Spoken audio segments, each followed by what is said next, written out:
Ladies and gentlemen, after 13 straight playoff wins, the New York Knicks have finally been beat. They got beat last night 115-111 in MSG in Game 3 of the Finals against the Spurs.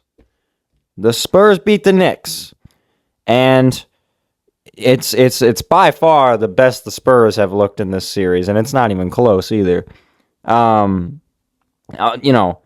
Victor Wembanyama, his best game of this series, probably one of his best games of the playoffs so far. Not his best, but one of his best. He was fantastic. Stephon Castle with a really great game. He was really steady throughout. He was consistently good throughout the entire game. Unlike some other players we'll get to. But those two, Wembanyama, 32 points, 8 rebounds, 5 assists, 2 steals, and 3 blocks. Stephon Castle, 23, 5, and 5, with a steal and a block as well. Wemby was 11 for 18. Castle, 8 for 14. Both were efficient from 3. And obviously, they both played stellar defense because they're two of the best defenders in all of basketball. And the Spurs, really well-balanced team effort last night in MSG. The most crucial game of their career, of these, all of them, every single one of them. The most crucial game of their career, because if they lost last night, they weren't going to win just at all in the finals. Just straight up, there would be no chance, all right? There would be a 0% chance they were coming back from being down 3-0. All right. So the Spurs stay in it. The Spurs are still in the series, but they got a long way to go if they're going to beat this Knicks team, especially considering they're still playing on the road. Game 4, it's going to be in Madison Square Garden. But yeah, for the most part, everyone on the team played great. Wemby, Castle, obviously fantastic. Julian Champagnie had a solid game. Devin Vassell had a solid game. Dylan Harper came off the bench, 13 points, 9 rebounds. Didn't shoot very good. He was 1 for 8 from 3. But I still think he provided a decent performance.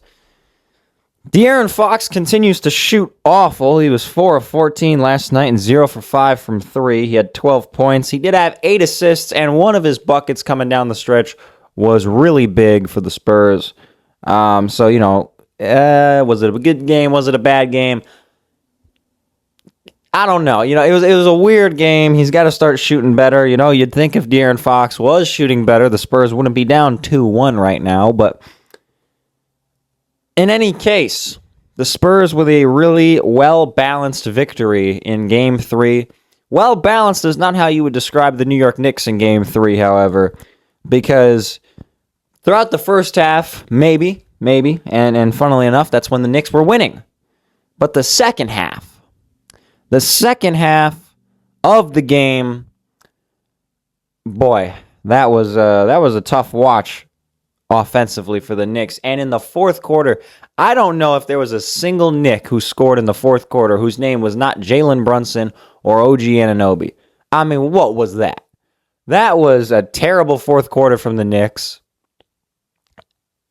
Again, I seriously don't know if a single New York Knicks player scored in the fourth other than Brunson and Anunoby. They were playing great. I'm sitting here thinking, what's going on? Why isn't anyone helping these guys offensively? I mean, Karl Anthony Towns, the brother only had 11 points in the game. He shot 4 of 10. Mikal Bridges had like a cool 2 points. Mikal Bridges, by the way, is now 0-2 in Game 3s in the NBA Finals. Josh Hart, Josh Hart's game, to impact the game, he doesn't have to be having a good shooting night, but he was really good in the first half of the game. He was like 4 of 5 from 3, and then he had 13 points or something like that at halftime. He finished the game with 16. Like, someone needed to step up on offense because it wasn't happening. It was not happening. This Knicks starting lineup, Brunson had 32, Anunoby had 28. That's over half of the Knicks' points. I think they both played well. Um, I saw Stephen A. Smith say, I think it was Stephen A. Smith. Someone said this. Someone said, "Oh, Jalen Brunson was just playing hero ball at the end of the game."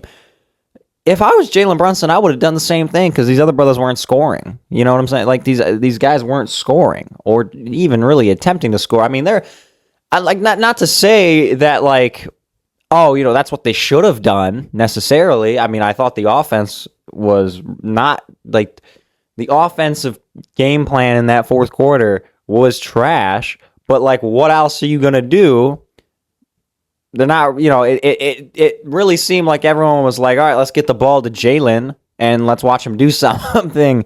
Or OG. OG was also really good. And in the fourth quarter, he hit big shots, but no one else was hitting shots. It's like, what? The offense was trash. You don't want to necessarily play hero ball, but what else are you going to do? What else are you going to do when no one else is doing anything offensively for the most part, at least in terms of scoring? The bench wasn't really good for the Knicks either. Jordan Clarkson came in and had some decent minutes, but for the most part, wasn't that great. And really, the second half of that game, the Knicks as a team were bad. The Knicks as a team were bad. It was OG Anunoby and Jalen Brunson doing pretty much all the heavy lifting, it felt like, and not much from anyone else. So, very unfortunate to see there. But Game 4 will be in New York. Game 4 will be in New York. This series has been fantastic so far. I cannot wait for Game 4. I cannot wait to see. Can the Spurs tie it up? If the Spurs tie up this series, it's going to get real scary for the Knicks. But if the Knicks go up 3-1, I don't think the Spurs are coming back.